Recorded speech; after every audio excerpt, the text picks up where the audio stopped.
আমি যদি অসমীয়া নহওঁ তেতিয়াহ'লে অসমীয়া কোন হ'ব? हमरा কেতিয়াবা খং উঠিব তা উঠাই পটাক দিম মই চিনা পোৱা নাই মই ডাটি ক'ব পাৰি কি মই অসমীয়া মই খিলঞ্জীয়া কিয় অসমৰ কাৰণে অসমৰ প্ৰতি আমাৰ আৱেগ আছে সি কেতিয়াবা অসমীয়া কহিছে আৰু তেতিয়া লোক হহিছে সেইকাৰণে সি নকুচ কহিছে অসমক আমি অসম সুৰক্ষিত অসম বিকশিত অসম স্বাৱলম্বী অসম আমি বিচাৰি আমি যদি অসমীয়া নহওঁ তেতিয়াহ'লে সি অসমীয়া কহিছে অসমীয়া কোন হ'ব?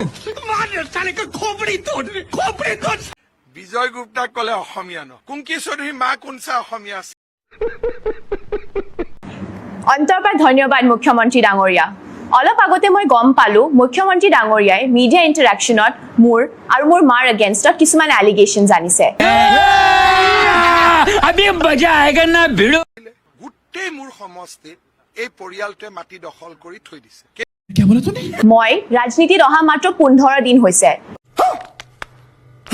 কেইদিনমান আগতে এই পৰিয়ালটোৱে মাটি দখল কৰিব গৈ মইতো এইবিলাক ইলেকশ্যনৰ আগত কোৱাই নাই এজন মানুহক পিটি মিলি অৱস্থা নাই গুৱাহাটীত কেছ হৈছে